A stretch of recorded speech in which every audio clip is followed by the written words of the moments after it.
On the 16th of September, 2007, paradise turned to tragedy when a McDonnell Douglas MD-82, operated by Thai budget airline 12GO, attempted to land on the picturesque resort island of Phuket. The plane, filled with eager tourists and crew members from at least 13 different countries, faced a powerful thunderstorm as it approached the runway. Suddenly, wind shear forced the pilots to abandon their landing attempt, and the aircraft began a desperate climb. But in a horrifying twist of fate, the plane lost altitude and smashed into an embankment beside the runway, tearing the aircraft apart and igniting a deadly inferno. 90 lives were lost in an instant, leaving a trail of grief and unanswered questions. As investigators delved into the crash, the initial suspicion fell on the violent wind shear. However, a deeper investigation uncovered a more sinister truth. The real cause lay not in the storm, but in the critical errors made by the pilots during the go-around maneuver. What followed was a series of shocking revelations about 12GO and its parent company, Orient Thai. Investigators discovered deceit and cover-ups that aimed to mislead the inquiry. What truly went wrong on that fateful day? Join us as we unravel the disturbing details behind the crash of Flight OG-269 and uncover the truth that airline officials tried to hide. Stay with us as we dive into the specifics and reveal the hidden dangers lurking within the airline industry. 12GO was a wholly owned low-cost subsidiary of Orient Thai Airlines, complementing the parent company's mostly international routes with domestic service to tourist destinations within Thailand. With frequent daily flights from Bangkok to Chiang Rai and the famed resort island of Phuket, the airline became a top choice for budget-minded travelers from abroad, especially from Europe. As Thailand's first budget airline, it had relatively little competition, and for a year the airline prospered. But just over 12 months after its founding in 2003, disaster struck. On Boxing Day 2004, the devastating Indian Ocean tsunami slammed into beaches in countries across the region, killing at least 230,000 people and destroying much of Thailand's coastal tourist infrastructure. Tourism to the region plummeted, and both Orient Thai and 12GO fell on hard times. By 2007, tourism had only just begun to return to pre-tsunami levels, and the financial hardship had yet to be alleviated. It was on the 16th of September, 2007 that 123 passengers and 7 crew boarded 12GO Flight 269 for a regular flight from Bangkok to Phuket. In command of the McDonnell Douglas MD-82 that afternoon was Captain Arif Mulyadi, an experienced Indonesian pilot with over 16,000 flight hours. Joining him in the cockpit was First Officer Montri Kamuratanakai, a Thai national who had been trained from scratch through Orient Thai's in-house training program, and had since accumulated a little over 1,400 flight hours. The weather conditions over Phuket that day were quite stormy, with reports of lightning, rain, and shifting winds. By the time Flight 269 began its descent toward the airport, other airplanes had already reported significant airspeed fluctuations on approach. Despite the difficult conditions, however, First Officer Kamuratanakai was at the controls rather than the much more experienced Captain Mulyadi, who was working the radios. As Flight 269 descended into Phuket, Kamuratanakai had a lot on his plate. The approach to Phuket's runway 27 was complicated by a 1.4-degree offset to ensure terrain clearance, meaning that the instrument landing system would guide them in on a heading not quite aligned with the runway. And they would need to manually line up after making visual contact with the runway environment. In order to get ready for this turn and to more easily combat shifting winds, Kamuratanakai disconnected the autopilot at 1,500 feet. But the weather conditions were rapidly deteriorating. At 3:37 p.m. As Flight 269 was descending through 1,400 feet, the tower controller reported a wind reading of 240 degrees at 15 knots, 28 kilometers per hour, and cleared them to land. But just 1 minute later, the tower reported that the wind speed had doubled to 30 knots, as a powerful thunderstorm rolled over the airport. Heavy rain began to fall and visibility plummeted, prompting the controller to ask, "Say your intentions now." "Landing," Captain Mulyadi curtly replied, passing on his first officer's decision. Wind shear, sudden changes in wind speed and direction, began to cause major fluctuations in their airspeed. Nevertheless, the runway was in sight, so they pressed onward. At 3:39, the tower called them again to inform that wind over the runway had increased to a blistering 40 knots. Moments later, as they passed through 200 feet, the plane's rate of descent increased to over 1,800 feet per minute, more than twice the normal rate on landing, possibly due to a downdraft associated with the thunderstorm. The plane began to fall below the glide slope. "Power," said Captain Moyadi. "Below." "Correcting," said First Officer Kamoratanakai, reaching over and pushing the throttle levers to a higher power setting. This failed to correct the descent. "Power," Moyadi said again, "power, power, power." 100, the ground proximity warning system announced, calling out their height above the ground. "More, more, more," said Moyadi. 40, said the GPWS. "Sink rate. Sink rate." Recognizing that they were seconds away from slamming hard into the runway, First Officer Kamoratanakai announced, "Go around." "Okay, go around," said Captain Moyadi. Kamoratanakai pushed the throttle levers to go around power, and the plane began to climb back away from the runway. It was in these few critical seconds that First Officer Kamoratanakai made a fatal error. Up until this point, the MD-82's autothrottle had been engaged in what is known as speed mode, in which it automatically adjusts engine power to maintain a target speed set by the pilots for the descent. However, if the plane is configured for landing with the flaps extended and the landing gear down, and the height of the plane drops below 50 feet, the autothrottle enters retard mode. Stress is on the second syllable, in which it decreases engine power to idle in preparation for touchdown. When Flight 269 descended below 50 feet above ground level in the moments before First Officer Kamoratanakai called for a go-around, the autothrottle entered retard mode and began reducing thrust, which Kamoratanakai promptly overrode using the throttle levers. The problem was that moving the throttles does not cancel retard mode, and if the pilot were to let go of the levers, the autothrottle would simply resume what it was doing before, that is, reducing thrust to idle. This is why the correct way to initiate a go-around is to use the go-around switches, a pair of buttons located on the throttle levers, which when pressed place the autothrottle in go-around mode, causing it to accelerate to takeoff/go-around, or TOGA, power. Alternatively, the pilot can turn off the autothrottle entirely by pressing the autothrottle disconnect buttons on the sides of the throttle levers, allowing power to be added manually. In short, it should have been trivial to take the autothrottle out of retard mode. But in the heat of the moment, First Officer Kamoratanakai simply forgot to do either of these things. By pushing the throttles to TOGA power without pressing the go-around switches, Kamoratanakai failed to cancel retard mode.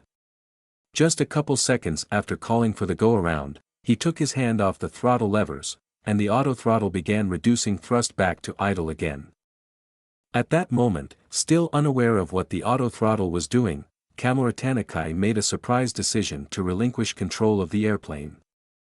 "Flaps 15, your control," he said to Captain Moyadi. Moyadi could not have expected that he would be called upon to fly the plane while in the middle of executing a go-around, but he dutifully took over control, holding onto the yoke to guide the plane up and away from the airport.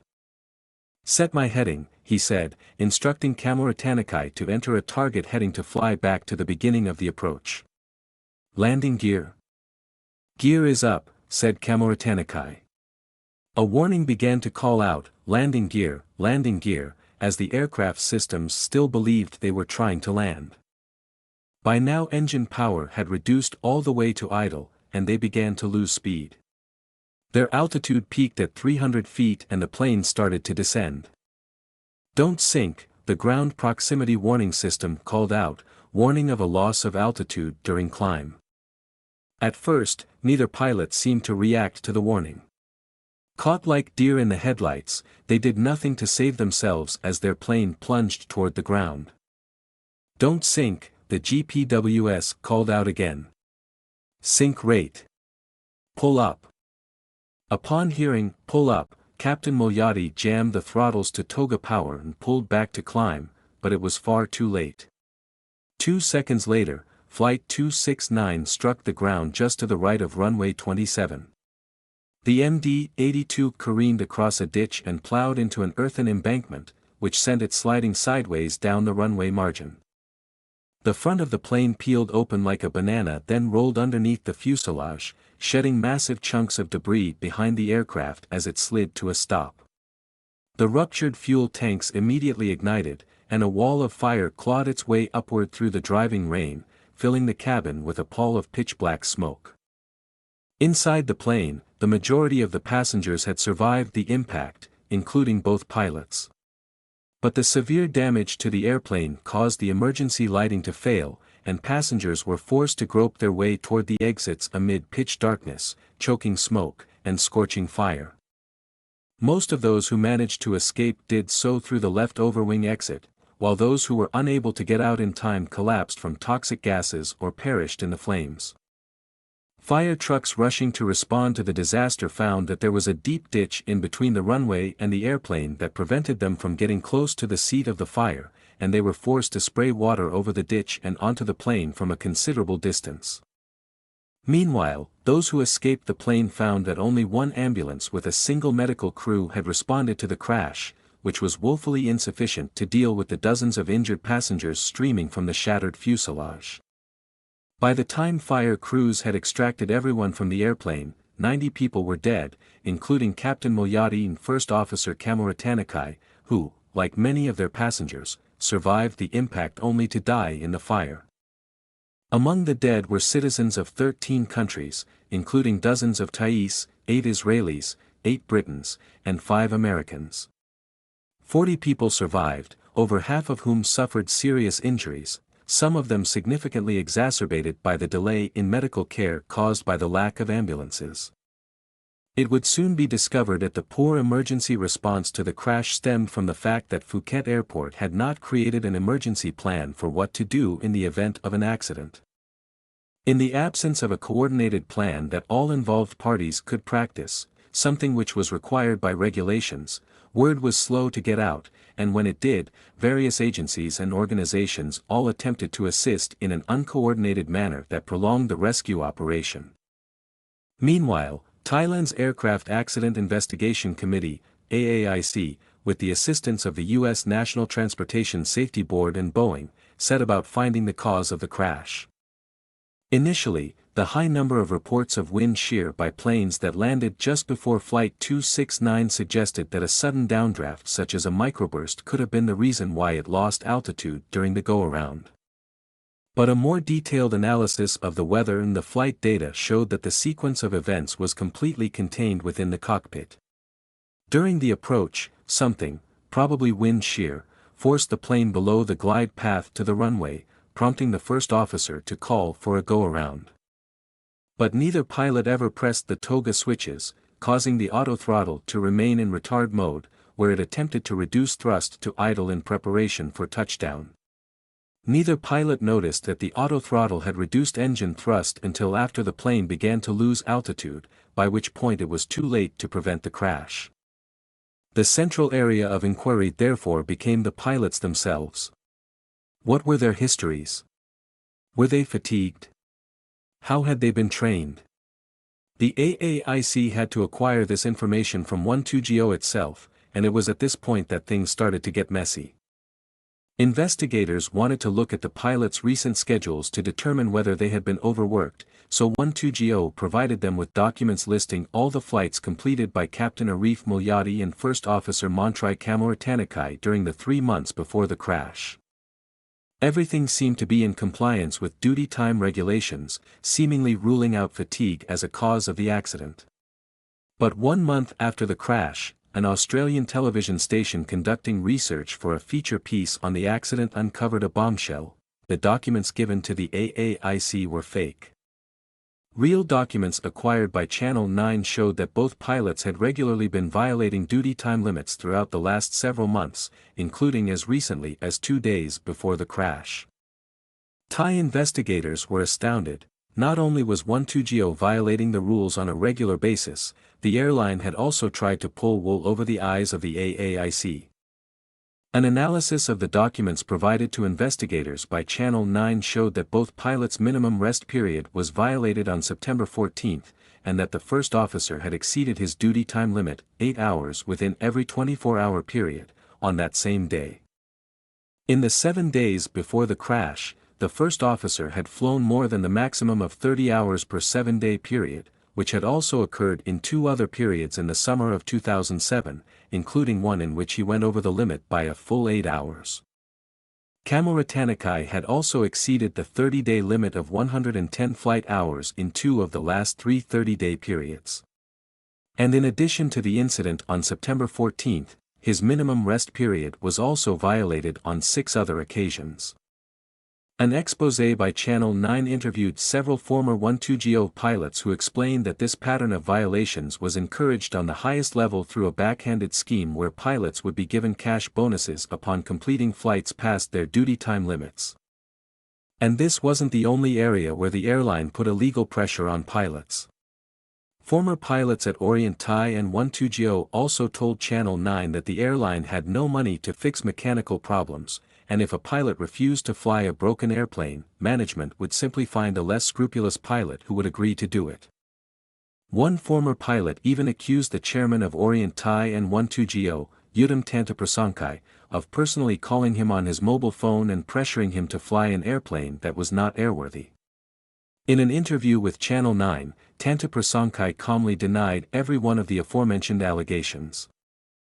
France later put out an international warrant for Tantaprasankai's arrest, but he was never detained, and he was convicted in absentia to 4 years in prison. But the problems didn't end with the maintenance and management. The quality of the pilots themselves was reportedly quite poor.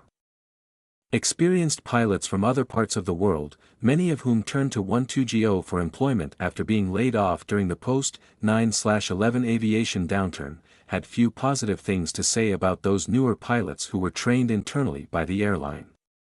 The AAIC found that the training was indeed of very poor quality. Captain Mulyadi hadn't received training in crew resource management, CRM, the most critical tool to prevent pilot error, since 2001, and First Officer Casualty hadn't received any CRM training at all. Other training violations discovered by the AAIC included the use of simulators which weren't equipped with wind shear alerting systems or ground proximity warning systems, numerous skipped items during proficiency checks, incomplete training on control handovers, and the complete absence of any sort of training for flight dispatchers. These deficiencies had led to a number of close calls, including a 2004 incident in which an Orient Thai jumbo jet came within 200 meters of striking the Tokyo Tower after the pilots strayed off course while on approach to Haneda Airport. Still, that was not all. Even in an environment where many pilots had been brought up through this lackluster training system, multiple former pilots reported that Captain Arif Mulyadi was especially frustrating to work with. It was an open secret at 12GO that Mulyadi tended to completely freeze up when faced with difficult approaches or adverse weather. One former first officer said to Channel 9, in heavily stilted English, "2 pilots at the time did advise me before I started to fly with Captain Arif. It was very short, he just say, well, you are going to fly alone." Another former pilot said that he once flew with Mulyadi into Kabul on a charter flight to pick up Afghan President Hamid Karzai, and during the difficult approach into Kabul, Mulyadi froze up and was unable to make any decisions or control the airplane in any way. For the return flight with Karzai on board, Mulyadi was relieved of command. After reviewing the evidence, both the AAIC and Channel 9 came to agree that 12GO and its parent company Orient Thai had created a culture in which safety was willfully disregarded. The AAIC refrained from forceful language, but noted that the company was full of employees from numerous countries who spoke different languages and had different concepts of safety, and no effort had been made to foster a unified approach to regulatory compliance. Channel 9 simply let those who had seen the airline from the inside speak their mind. They're one of the lowest standards of an airline within Asia. I would make the comparison to aviation in Africa, said one former pilot. I wouldn't fly it if you paid me to, said another. The consensus seemed to be that things became markedly worse after the 2004 tsunami, when financial problems caused the airline's management to start finding creative ways to reduce expenses. An advocacy group for the survivors and the families of the victims, called Investigate UTM, went even farther, digging up yet more documents that have yet to be corroborated. Among their more shocking findings, that a captain who was recorded as having been on leave for a month to participate in the Hajj was nevertheless listed as the instructor on 4 other pilots' check rides during the time he was supposedly in Mecca. Did these check rides actually occur? If the documents are real, it would seem that they didn't. With all of this additional information, it was possible to explain why the pilots of Flight 269 failed to properly execute the go-around. They had been overworked without enough rest for months and were not at the top of their game. First Officer Cameratanikai, despite having fewer hours than a first officer in the United States would have on day 1 of the job, ended up flying the approach despite the bad weather and other aggravating circumstances, something which former 12GO pilots felt was irresponsible. Possibly, Captain Mulyadi did not want to fly the approach because he was incapable of handling adverse circumstances. During the flight, very few words were exchanged between the pilots. Until the go-around, the only intra-cockpit conversations registered on the cockpit voice recorder were some occasional altitude and speed callouts, some bare-bones checklist items, and a few 1- or 2-word interjections about the conduct of the flight. This is probably because Mulyadi was Indonesian while Cameratanikai was Thai, and their only common language was English, which neither of them appears to have spoken particularly well. Therefore not only was Mulyadi prone to freezing while flying difficult approaches, the level of communication in the cockpit was below even the bare minimum. Cameratanikai really was on his own. As he struggled to bring the plane in against a 40-knot headwind, rain, and wind shear on an offset ILS approach, First Officer Cameratanikai's stress levels would have been significantly elevated. Add on to that his chronic fatigue combined with that mid-afternoon lull in the body's circadian rhythm, and it didn't take much to send the whole house of cards crashing down. Tired, stressed, and operating above his experience level, Cameratanikai's inner lizard brain said, "Push the throttles forward to go fast," and forgot all about the toga switches and the auto-throttle modes. It was at this moment that he finally decided that he had reached the limit of his abilities and could take it no longer. He handed over control to Captain Mulyadi at the worst possible time, in the middle of a complex maneuver, with virtually no warning. Mulyadi, who was also fatigued, would have had just seconds to intuit what the airplane was doing. This task apparently required the use of both hands. At the same time, Cameratanikai, having given up control, also stopped guarding the throttles. Before either pilot could figure out what was going on, the autothrottle rolled the engines back to idle, the plane lost speed, and they fell out of the sky. As a result of the findings of the investigation, the European Union banned Orient Thai from operating into its airports. After the publication of the official report in 2008, the government of Thailand grounded both Orient Thai and 12GO for 56 days while they implemented structural changes. The AAIC report itself, however, was a disappointment. Many of the subtleties behind the pilot's actions could only be assumed by the reader, and were never explicitly stated. Most of the egregious violations discovered by Channel 9 never made it into the report. And much of what did end up in the report seemed to be based off a summary submitted by the US NTSB representative, to the point that Aviation Consulting Group President Robert Barron described the report as having been "ghost-written" by the NTSB. In fact, Thai officials seemed to be aware of much more that was wrong behind the scenes than they let on in the official report. In a legal statement justifying the grounding of the airlines, Thai authorities cited a number of additional revelations, including 12GO's complete lack of a quality assurance program, its lack of actual managerial staff. Everything was done by Orient Thai employees as a sort of full-time side gig. Orient Thai's failure to stop violating duty time limits despite being ordered to do so, and the fact that 12GO's MD-80 series training program had not been certified by the Department of Civil Aviation, DCA, along with the airline's deliberate deception of the AAIC, which the DCA described as a criminal offense. Following the grounding, both airlines resumed flights under close supervision by the DCA, but the safety problems ultimately led to the demise of the company. In 2010, the 12GO brand was subsumed into Orient Thai, only for Orient Thai to have its Chinese operations suspended by the Civil Aviation Administration of China due to violations. Orient Thai was suspended again by Thailand in 2017, then briefly resumed service before ceasing operations permanently the following year.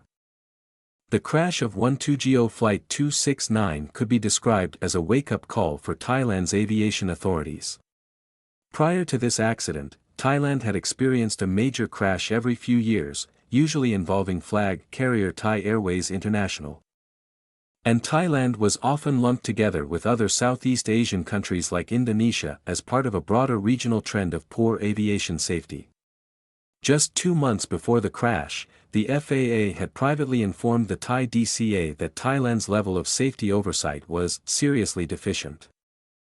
But the DCA's sharp response to the crash of Flight 269 was a major departure from previous cases, and represented a genuine change, especially remarkable given that the chairman of Orient Thai was closely connected to the King of Thailand. Now, almost 14 years later, there has yet to be another major accident in Thailand or involving a Thai carrier. No longer do aviation experts have any reason to mention Thailand in the same breath as Indonesia, which continues to suffer a major crash approximately every 2 years. But more could have been done, despite the pleas of the crash survivors and the relatives of those who died. Yudam Tantaprasangkai, friend of the former Thai king and leader of what many feel was a criminal enterprise, passed away in January 2021 without ever being brought to justice. As we conclude our in-depth exploration of the tragic crash of 12GO Flight OG-269, we are left with a sobering reminder of the critical importance of safety and integrity in the aviation industry. This disaster was not just a result of a storm, but of human error and organizational failings that cost 90 lives. By understanding these failures, we can honor the memory of those lost and work towards a safer future for all who take to the skies. Thank you for joining us on this journey through one of aviation's darkest moments. We hope this analysis has shed light on the complexities and crucial lessons to be learned from this incident. Your engagement and interest are what drive us to continue uncovering and sharing these important stories. We greatly appreciate your time and support. If you found this video informative, please like, share, and subscribe to our channel for more detailed analyses of historical events and aviation incidents. We welcome your feedback and suggestions in the comments below. If there were any shortcomings or areas we could improve, please let us know. Your input helps us grow and improve with each video. Thank you once again for watching, and we look forward to bringing you more insightful content in the future. Stay safe and take care.